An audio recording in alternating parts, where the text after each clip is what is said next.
With your permission, sir, the Honourable Foreign Minister of Pakistan, Shah Qureshi, the Honourable Members of the British Parliament, members of the All Parliamentary Group on Kashmir.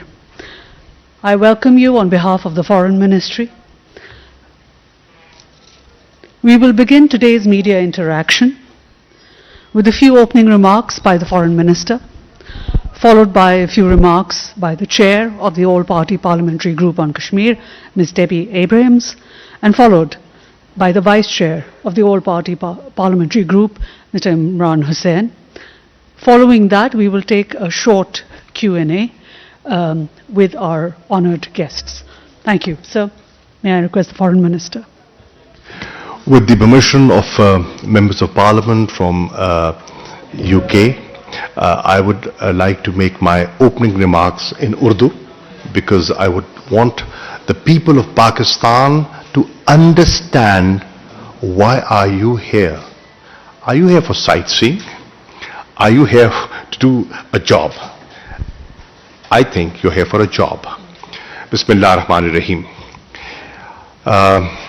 आज मुझे दफ्तर खारजा में इन 8 मेंबरान parliament को खुश आमदीद कहते हुए बेपनाह मुसर्रत महसूस हो रही है। मेरी दाईं तरफ तशरीफ फरमा है डेबी एब्रम्स, जो कि चेयर हैं all parliamentary group on Kashmir house of Commons की, और मेरे बाईं तरफ तशरीफ फरमा है senior vice chair person of this very group. और इनका तारुफ तो अभी हाल ही में हो गया कि अभी दिल्ली से लौट कर आई हैं, और इनकी ख्वाहिश थी कि ये वहां जाएं, मकबूजा कश्मीर की सूरत हाल खुद अपनी आंखों से देखें, और फिर यहां आजाद कश्मीर की सूरत हाल भी अपनी आंखों से देखें, और एज एन इंडिपेंडेंट बॉडी जाके रिपोर्ट करें कि इनके तासुरात क्या हैं और इनकी असेसमेंट क्या है।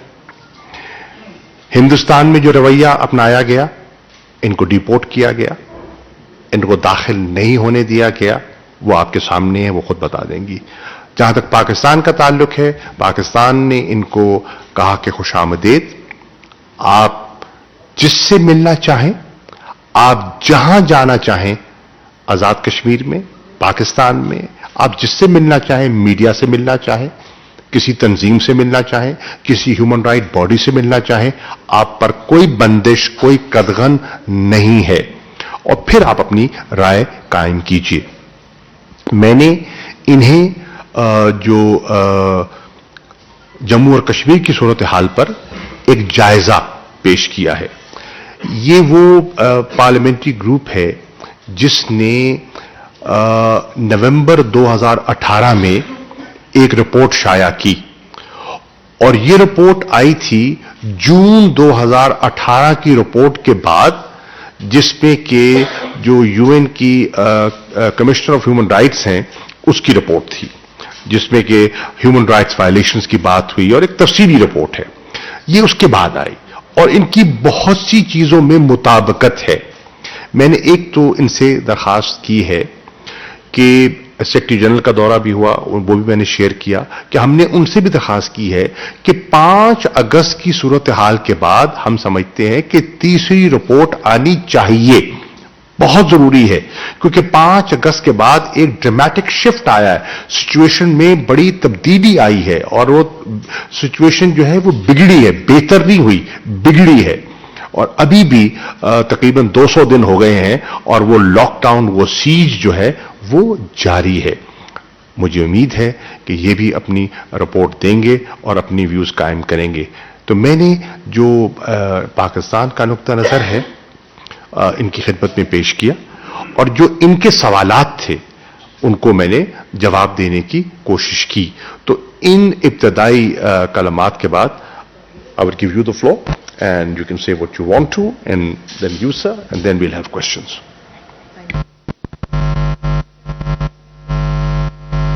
Is that better? First of all, my apologies for keeping everybody waiting. We had a very full and frank discussion with the Foreign Minister. I'm very, very grateful to him and to the Pakistan government for facilitating this independent trip of the all-party group on Kashmir from the UK Parliament. We consist of parliamentarians from across all political parties who are keenly interested in the issues that Kashmiri people are facing now and have done over several decades now, but particularly the issues that have been faced since August last year. Our focus has been, over the last couple of years since I have been chair of this group, on human rights violations on both sides of the line of control. And we sought to come to visit Pakistan and Azad Kashmir so that we could understand in more detail about what was happening, to speak with people there, officials, but also, as I say, real people to get their experiences. We also sought to visit India and Jammu and Kashmir. Unfortunately, that hasn't happened, but hopefully in the future it will. I can report from our discussions just now, I am very, very grateful, and I mean this very sincerely, to the Foreign Minister. He was incredibly open, as were his officials, about what's happening, and we really pressed the Foreign Minister for answers to specific questions and points that were raised in the last UN human rights report, and I invite anybody who hasn't read that report to do that. And he was very forthcoming, and I particularly welcome the move that he said that he was going to be taking, that there should be a third UN report on human rights issues across both sides of the line of control, and that he will do what he can to facilitate the UN High Commission Human Rights Commission actually coming to Pakistan and enabling them to see for themselves and not just look at documentary evidence.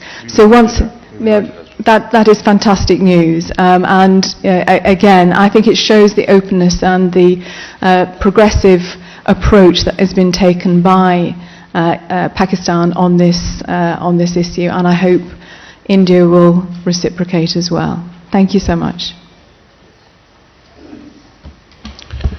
Bismillah ar-Rahman ar-Rahim. Can I also take this opportunity firstly to thank the Foreign Minister and the Government of Pakistan for facilitating this trip. As the Chair has already made clear, we are an independent group of cross-party parliamentarians with one intention, which is to explore and look at the human rights abuses on all sides of the line of control. And as in previous visits, we have asked both the Government of Pakistan and the Government of India to allow us to come. Tragically, this is not the first time that the Government of India have not allowed us, but actually not got back to us, whilst the Government of Pakistan has.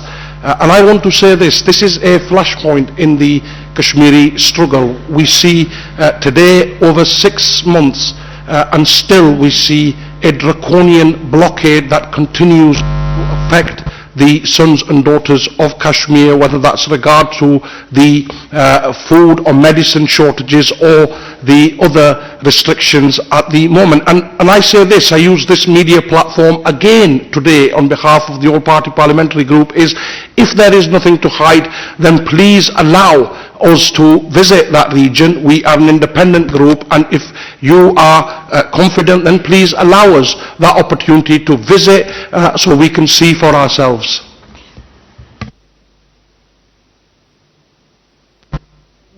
Isa from Indus TV. Isa Nakwi representing Indus News. We've seen your work in the past as well. It seems that it's not favoring Pakistan, or it's not anti-India. It talks about human rights. After 5th of August, there have been issues of access on the other side of the line of control. This is what we have seen. The media reports about it. The media doesn't have access. The international media doesn't have access. The UN military observers, they do not have access. And the international observers, recently there was an incident of such kind as well. What do you have to say about that? you will be visiting the Azad Jammu and Kashmir on the Pakistani side, but on the other side of the line of control, there is an access issue. Thank you. Well, as I mentioned in my opening remarks, that is a source of real concern. So when we were planning this trip, we wanted to make sure that the delegation visited both India and Jammu and Kashmir and have access in the same way that we've been facilitated by the Pakistani government. As Imran has said, I have had no responses to my requests for a delegation to go to Jammu and Kashmir, none whatsoever. But I do hope that India will take the opportunity to reflect on this, to reflect on Pakistan's approach to addressing the issues that it has faced in its different parts of the country, and how they're responding to the report from the UN. To take this opportunity, as I say, to become more open, to allow us to independently see, as again has already been said, we are an independent group. We are not anti-India or pro-Pakistan, it is pro-human rights. Heather, please. Thank you, ma'am. We have earlier heard you at Institute of Strategic Studies very briefly, and you are saying that you are pro-human rights. So it is in the context of pro-human rights that human rights situation is worst in Indian-held Kashmir. Merely expressing concern or condemnation, it cannot be the compensation to the miseries of the people of Kashmir over there. British Parliament, this House of Commons is very powerful, and British government is answerable to the House of Commons. So what beyond this condemnation are concerns, what measures you will suggest to 10 Downing, to the most powerful Prime Minister, the British Prime Minister, for an end to this repression in Indian-held Kashmir? And your voice could be, excuse me, could be heard in Brussels, which is EU's headquarters, could be heard in Washington as well. So what forceful measures you will suggest to improve situation of human rights in Indian-held Kashmir? Thank you. Please don't be under any illusion that we are not doing that. So I met last week with the Foreign Minister, and I think there are issues, and I know my Conservative colleagues who are in this delegation will be reporting back to their party as well. There's no doubt that it has not gone unnoticed in terms of what is happening in Jammu and Kashmir. This is certainly, we are not here for, as I say, a sightseeing trip or just to look at what's happening and do nothing. We are here because we are acutely aware from our members within our own constituencies that are having family members that they can't get in contact with. They are really concerned. They're coming to our constituency surgeries. So I raised 10 days ago the issue about 13,000 young boys who've been detained according to the National Indian Women's Federation. We are constantly raising this. We hope that in addition to what we are doing and through our government, the international community as a whole will recognise that human rights has to be a priority. The priority is not just about trade, it is also about the rights of all citizens within sovereign nations. And there is an obligation under the UN Convention of Human Rights for us all states, to call other states when we feel that that's not happening. Anas Malik. Thank you so much. It's a two-part question for both the Honourable Foreign Minister and the Honourable MP. Firstly, the Indian Foreign Minister at the Munich Security Conference, he remarked that one of the two democracies will be settling the Kashmir dispute. So which democracy would it be, in your opinion, both? Number one. Number two, precisely for this group, the Indian side has always maintained that, quote-unquote, Kashmir is an internal matter. You being the chair of the group, how do you see this claim, given that you've already issued reports as well and it hasn't been much made in by the Indian government? Thank you. Do you want to respond first? As far as the issue of internal matters concerned, I think that was very well answered by the Secretary General of the United Nations when he categorically said that the Security Council resolutions are as relevant today as they were previously. So, if that is so, then it is no longer an internal matter. It is an internationally recognized dispute, and the Secretary General of the United Nations endorses that. He said so in so many words. He also said categorically that he is concerned about human rights violations. He said it in Islamabad, you were there, and he said it in Lahore when he was engaging with the press at Kartarpur. So that's very obvious. The statement made by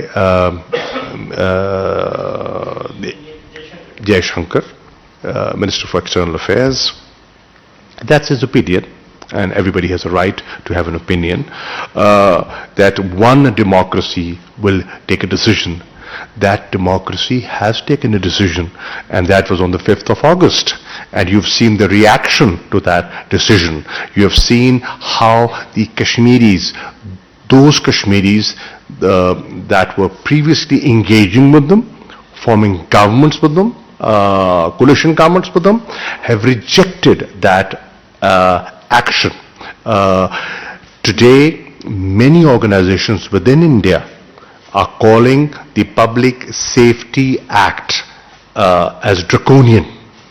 International human rights bodies are calling it draconian and are being critical of that. Today, a huge segment of population within India, and not Muslims, other minorities,